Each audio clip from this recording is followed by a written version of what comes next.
nasta'in wa la amriduna wa din wa salatu ala sayyidina Muhammadin wa ala alihi wa sahbihi ajmain amma ba'du.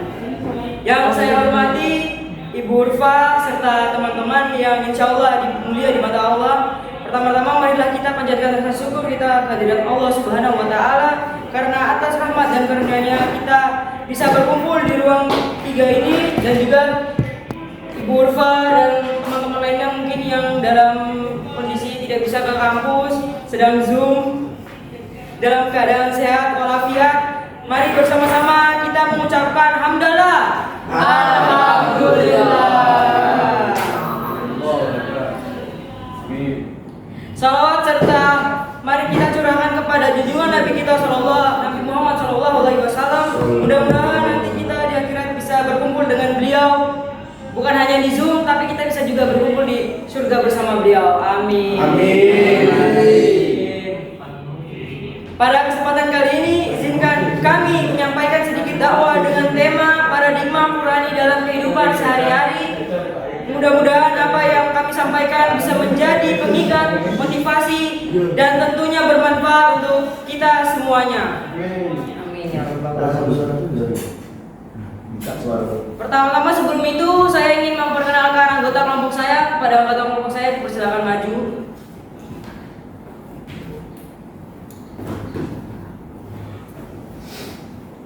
Perkenalkan, nama saya Audi Febrianalis selaku MC pada pagi hari ini. Saya Rizky Aksa selaku Ustadz pada pertemuan pada kali ini. Saya Fatina Kasari selaku pembaca tilawah pada pagi hari ini.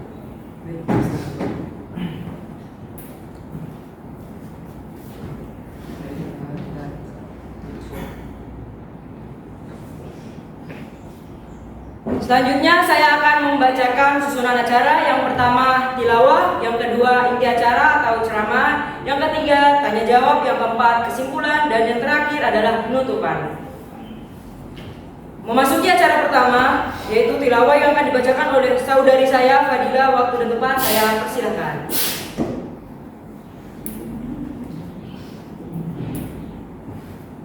Assalamualaikum warahmatullahi wabarakatuh. Waalaikumsalam warahmatullahi wabarakatuh.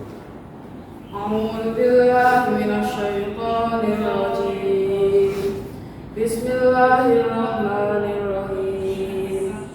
In ahsantum ansabtum li anfusikum wa in asatum falaha fa idza jaa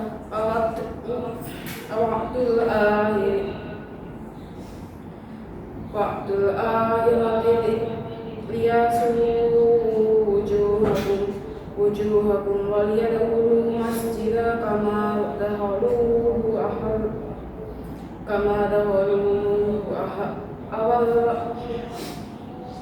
awal marrati waliman tabiru ma tabtira asarakum ayyamakum wa in uttum utna wajalna jahannama lil kafirina hasira. Inna hadzal qur'ana yahdi lillati hiya aqwam wa yubashshirul mu'minina alladhina ya'maluna as-solihati anna lahum ajran kabira wa annal ladhina la yu'minuna bil akhirati a'tadna lahum 'adzaban 'alima. Yang artinya, jika kamu berbuat baik untuk dirimu sendiri, dan jika kamu berbuat jahat, maka kerugian kejahatan itu untuk dirimu sendiri. Apabila datang saat hukuman kejahatan yang kedua, kami bangkitkan musuhmu untuk menyuramkan wajahmu, lalu mereka masuk ke dalam masjid sebagaimana ketika mereka memasukinya pertama kali, dan mereka membinasakan apa saja yang mereka kuasai. Mudah-mudahan Tuhan kamu melimpahkan rahmat kepada kamu. Tetapi jika kamu kembali melakukan kejahatan, niscaya kami kembali mengazabmu, dan kami jadikan neraka jahanam bagi penjara orang kafir. Sungguh Al-Quran ini memberi petunjuk ke jalan yang paling lurus dan memberi kabar gembira kepada orang mukmin yang mengerjakan kebajikan bahwa mereka akan mendapat pahala yang besar, dan bahwa orang yang tidak beriman kepada kehidupan akhirat kami sediakan mereka azab yang pedih. Selanjutnya saya akan membacakan hadis.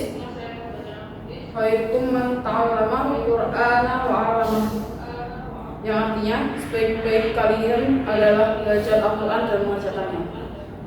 Wassalamualaikum warahmatullahi wabarakatuh. Waalaikumsalam. Terima kasih kepada saudari Fadilah telah menyampaikan tilawah. Semoga apa yang disampaikan berguna untuk kehidupan kita semua. Amin ya rabbal alamin. Amin. Kayaknya pada mengantuk semua nih. Enggak. Ngantuk enggak? Enggak. Enggak. Semangat. Jamaah. Oh, jamaah. Oke, selanjutnya acara yang paling ditunggu-tunggu. Acara ceramah kepada Saudara Rizky Ilham. Waktu dan tempat saya persilahkan.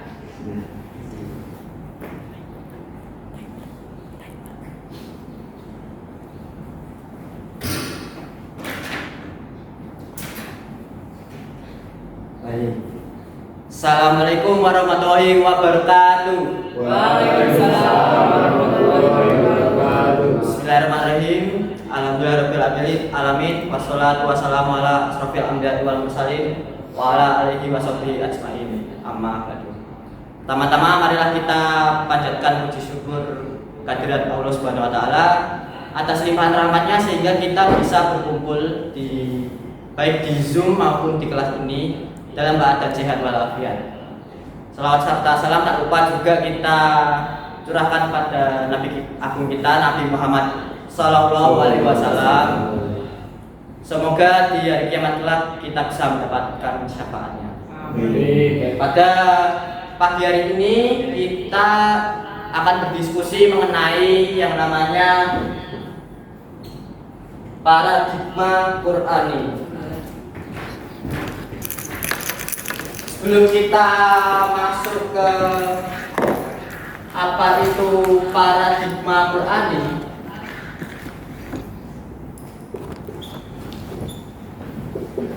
kita harus tahu dulu apa yang dimaksud dengan paradigma. Harfiah, paradigma itu adalah berasal dari bahasa Yunani, yaitu para dan digma. Para itu berarti di lingkungan atau di sekitar atau di sebelah dan lain sebagainya, dan digma adalah cara berpikir. Berarti paradigma Qur'ani itu adalah cara berpikir terhadap kehidupan kita yang berlandaskan dengan Al-Quran. Nah, bagaimana cara-cara berpikir yang tepat, yang berlandaskan dengan Al-Quran? Saya sebenarnya membagi menjadi 4 segmen, yaitu data, information, knowledge, and wisdom. Yang pertama itu adalah data. Apa yang dimaksud dengan data? Data itu adalah kumpulan objek mentah yang belum dikasih makna. Semisal saya kasih 1, 0, 1, 1, 1. Ketika saya tidak kasih makna, kalian tidak akan tahu ini data apa sebenarnya. Tapi ketika saya kasih makna, itu akan jadi sebuah information. Semisal 1 itu adalah sholat. Oh, yang ini Al-Quran. Yang 1 itu membaca Al-Quran.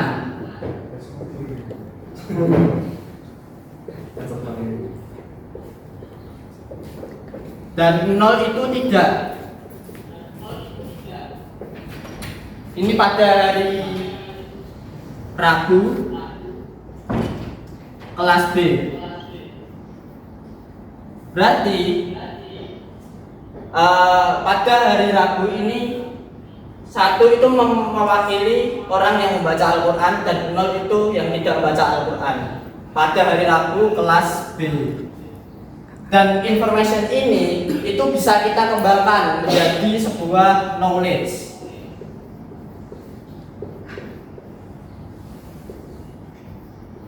Apa itu knowledge? Knowledge adalah pengetahuan yang bisa kita ambil dari informasi. Nah, pengetahuan apa yang bisa kita ambil dari data-data ini? Yaitu adalah mayoritas ternyata di kelas B itu telah membaca Al-Quran.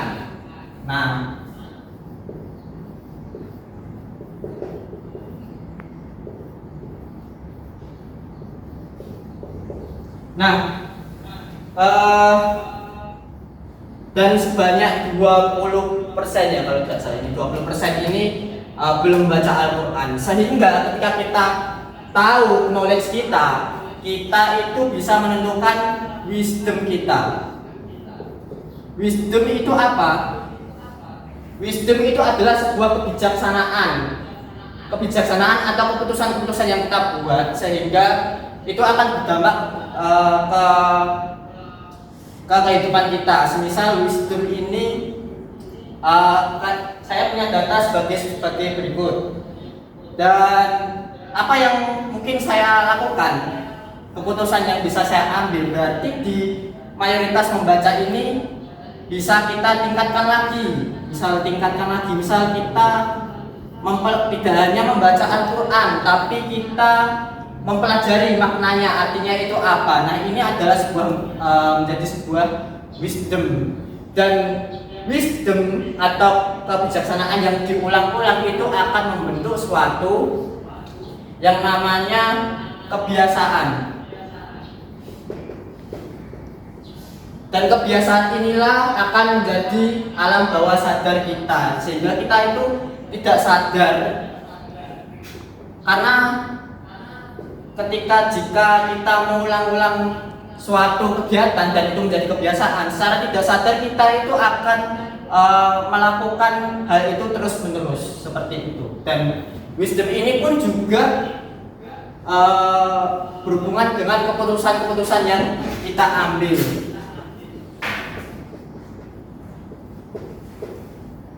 Keputusan-keputusan yang kita ambil itu berhubungan sekali dengan bagaimana cara berpikir kita. Mungkin berhubungan dengan keputusan-keputusan, apakah ada yang tahu apakah ada yang tahu tujuan kita di bumi itu apa, teman-teman? Berlomba dalam Ibadah kebaikan, kepada Allah. ibadah. Betul sekali. Itu tugas kita peran kita yang pertama sebagai hamba Allah.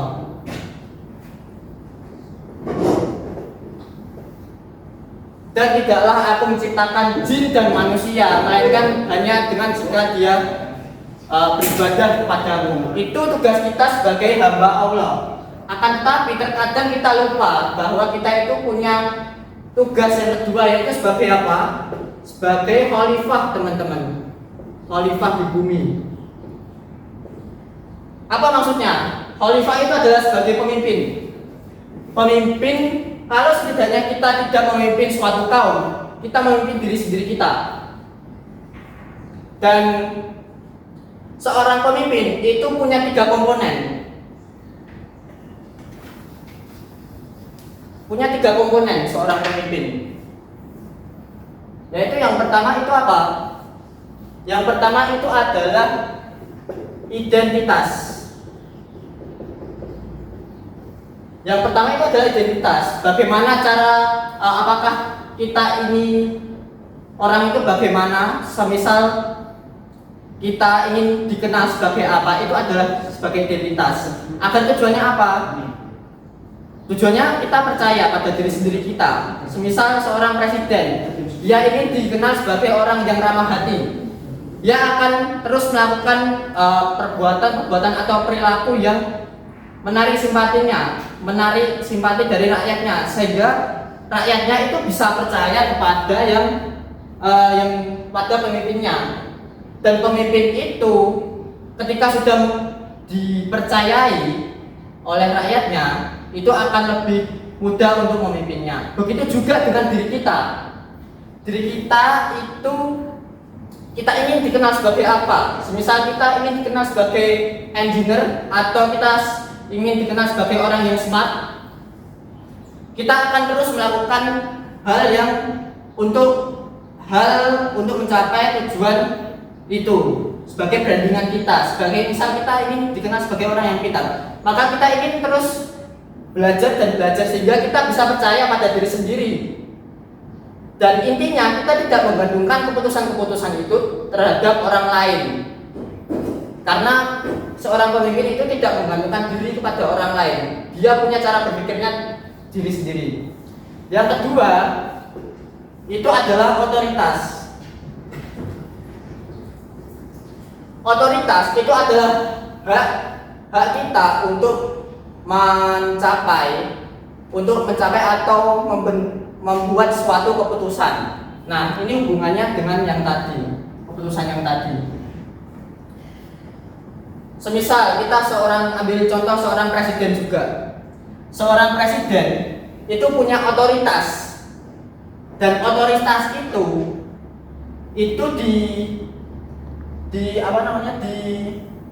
dibatasi oleh yang namanya Undang-Undang Dasar 1945 atau yang lainnya, peraturan dan lain sebagainya. Dan agar tujuannya apa? Seorang presiden itu tidak melampaui batasnya. Begitu juga dengan diri kita. Kita itu sebenarnya punya yang namanya pedoman agar kita tidak melampaui batas.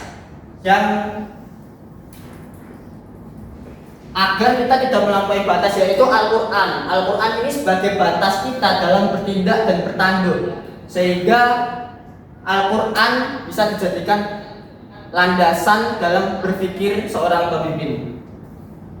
Lalu yang ketiga, selain identitas, otoritas, yaitu dia punya kapasitas. Semenjak kita lahir di sini, di dunia, Allah itu percaya kepada kita bahwa kita itu punya kapasitas untuk hidup di dunia, untuk menjadi pemimpin di dunia. Hal itu tertuang sendiri pada ayat Al-Quran, surat Al-Baqarah ayat 30 kalau tidak salah. Sehingga kita itu dipercaya oleh Allah, diberi amanah oleh Allah, yang dimana ini kita harus percaya pada Allah, pada Allah ya, karena kita ini punya kapasitas. Ketika kita tidak percaya pada diri sendiri kita menyerah pada diri sendiri kita juga berarti kita tidak percaya kepada Allah, begitu. Dan ini seorang pemimpin itu harus punya pola pikir yang berdasarkan Al-Quran atau Qurani. Nah, dalam hidup kita sebagai pemimpin itu selalu dipenuhi dengan pilihan-pilihan. Nah, pilihan-pilihan tersebut itu tentu harus kita berlandaskan dengan Al-Quran. Semisal kita ambil contoh, kita sedang dikejar oleh macan nih misalnya.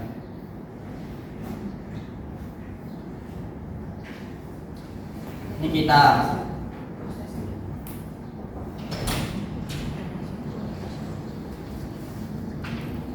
dan apa yang kita lakukan? Ternyata di seberang sana itu ada tebing. Ada tebing lain, di seberang jurang sana itu ada tebing lain. Pilihan kita ada 3. Yang pertama, kita diam saja, kita pasti diterkam oleh macan ini. Yang kedua, kita pasrah saja, kita bunuh diri, kita masuk ke jurang, berarti kita tidak percaya. Yang ketiga ini kita setidaknya berusaha untuk melompat ke tebing selanjutnya. Akan tetapi setiap pilihan-pilihan itu pasti ada konsekuensinya. Semisal kita memilih untuk diam saja, pasti kita nanti akan dipertanggungjawabkan. Kenapa kamu tidak melompat di sini? Kenapa kamu tidak mencoba untuk selamat dan lain sebagainya? Diam saja pun ada konsekuensinya loh. Begitu juga ketika kita melompat pasrah, karena kita takut dengan macan, lebih baik kita mati ke jurang itu misalnya. Kita juga akan dipertanggungjawabkan. Itu sama saja dengan bunuh diri, dan bunuh diri itu dosa, teman-teman. Lalu ketika kita melompat mencoba meraih ke tebing yang satunya, tidak ada yang menjamin sebuah hasil bahwa kita bisa mencapai tebing selanjutnya. Akan tetapi Allah itu berjanji bahwa kepada orang-orang yang berusaha pasti akan dapat pertolongan, teman-teman. Kalaupun resikonya kita jatuh ke sini, tapi kita sudah berusaha ke sini, setidaknya kita telah berusaha. Kita punya mentalitas yang seorang pejuang. Jadi kita tidak asal pasrah saja, kita tidak asal diam saja, sehingga kita bisa punya mentalitas seperti ini. Oke, itu saja teman-teman yang bisa saya sampaikan. Kurang lebihnya mohon maaf. Kalau ada pertanyaan nanti bisa ditanyakan. Cukup sekian. Wassalamualaikum warahmatullahi wabarakatuh. Waalaikumsalam warahmatullahi wabarakatuh.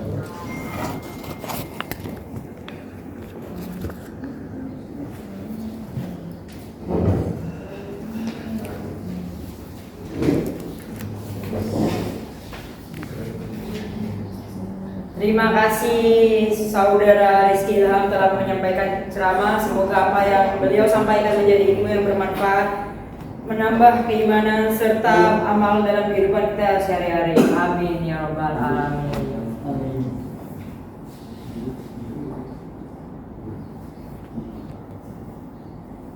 Acara selanjutnya yaitu sesi tanya jawab. Pada kelompok saya dipersilakan maju. Pak.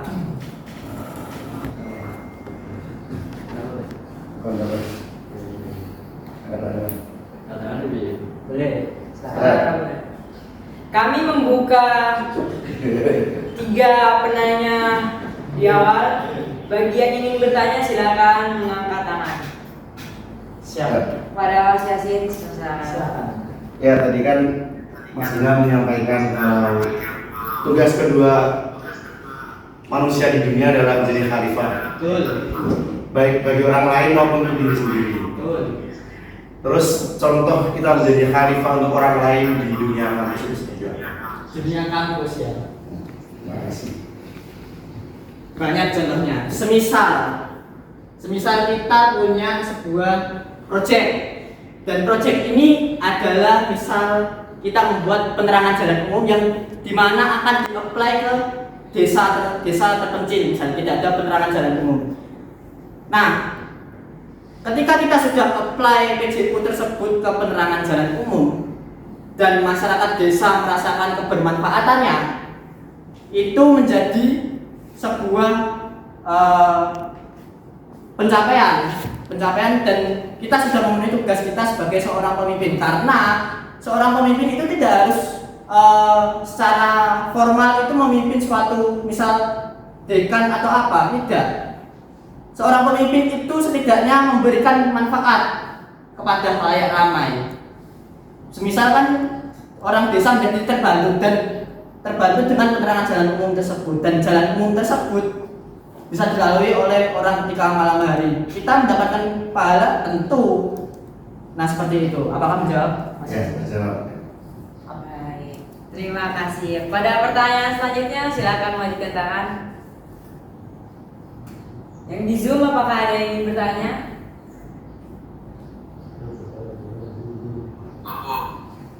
Oke, kepada saudara Naufal Atala dipersilakan.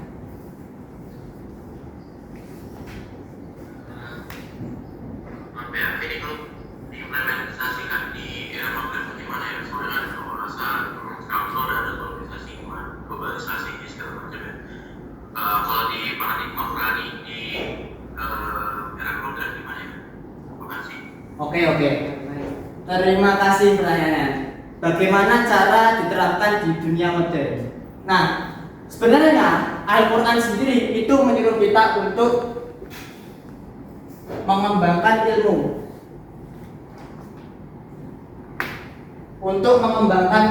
ilmu, dan bagaimana cara menerapkan di dunia modern? Kita dengan misal kita belajar teknik elektro, ilmu engineering, itu juga kita mengembangkan paradigma Qur'ani, karena sejatinya kita hidup itu belajar dan terus belajar. Karena paradigma Qur'ani ini tidak hanya tentang pemimpin, ada tentang cara berpikir, tapi bagaimana cara kita untuk menjadi bermanfaat bagi orang lain. Kita di ilmu engineering pun juga kita menerapkan paradigma Qur'ani, karena Quran pun sebenarnya telah menyuruh kita untuk terus belajar dan belajar, sehingga nantinya ilmu engineering ini bisa kita terapkan sehingga kita bisa bermanfaat pada orang lain. Seperti itu. Apakah menjawab? Oke. Baik. Pada pertanyaan selanjutnya, apakah ada dari Zoom? Aku mau tanya mas. Oke, siapa ya itu? Bagaimana? Mas, siapa mas? Oh, siapa? Oke, baik, silakan. Aku mau melanjutkan dari pertanyaan Novel aja ya mas. Ya. Tadi kan Novel tuh tentang paradigma Qurani di modern. Ya. Kalau dari sini sendiri, kalau di era modern ini ada nggak sih mas tantangan terbesar buat paradigma Qurani itu kita terapkan di modern? Kalaupun ada tuh, kalau boleh tahu apa aja tantangan terbesar? Oke. Tantangan terbesar di era modern. Tantangan terbesar di era modern itu tentunya dari media sosial tentunya, yang seperti kita lihat di TikTok, di Instagram dan lain sebagainya. Dan itu membentuk sebuah pola pikir karena kita terbiasa melihat konten-konten. Nah, bagaimana cara memilah konten tersebut? Ya kita sesuaikan dengan algoritma. Misal TikTok kita terus lihat ilmu engineering kah, ilmu agama kah, dan lain sebagainya. Nah, tantangan terbesar yang pertama itu media sosial. Bagaimana cara kita memilah dan memilih konten, dan jangan sampai kita juga terkena dengan yang namanya hoax. Itu. Tantangan yang kedua itu tentunya pergaulan. Pergaulan di era sekarang itu sangat mudah sekali. Nah, bagaimana cara memilih pergaulan yang baik dan benar?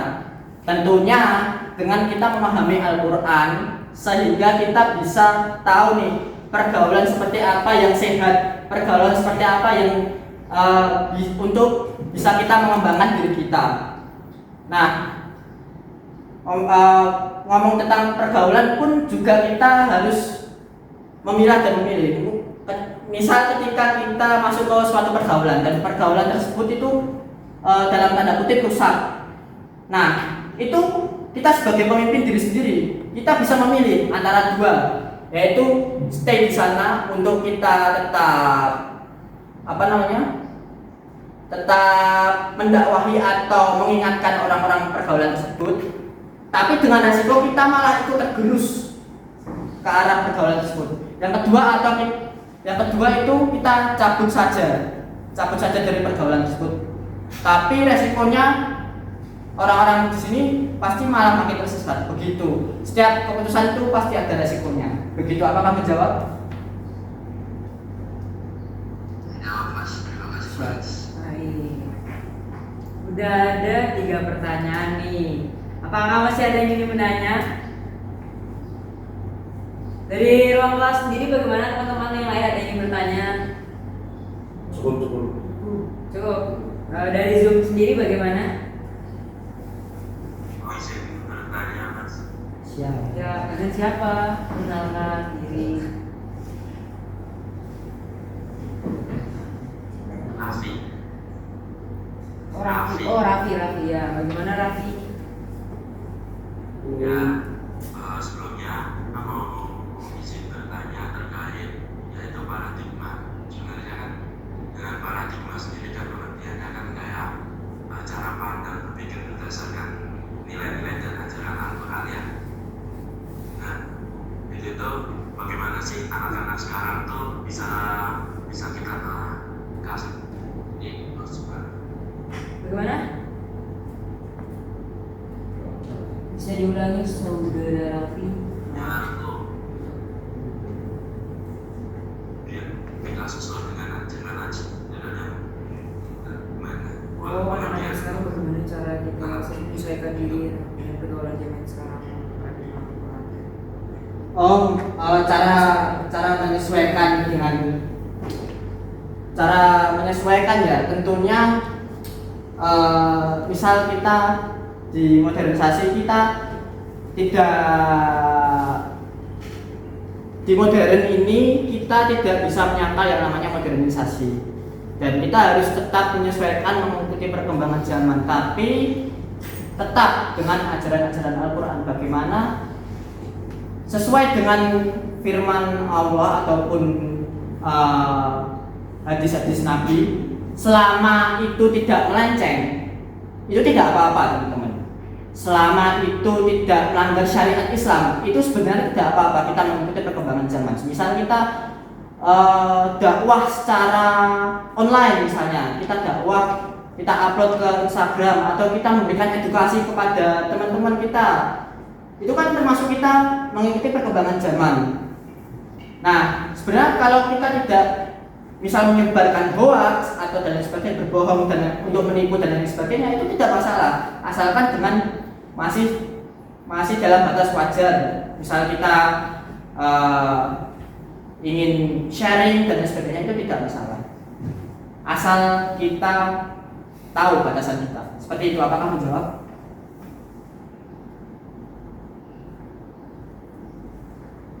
Terima kasih cukup menjawab.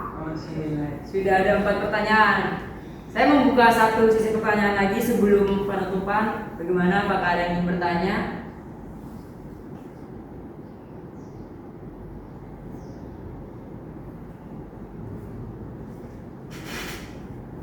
Ya. Oke, Siap. baik. Dari saudara Sefa, dipersilakan. Saya ingin bertanya, apakah kita kalau ingin menerapkan paradigma Al-Quran itu harus membaca Al-Quran beserta arti-artinya atau sebagai one day one page yang kemarin itu bisa dikatakan menerapkan itu dalam paradigma Al-Quran.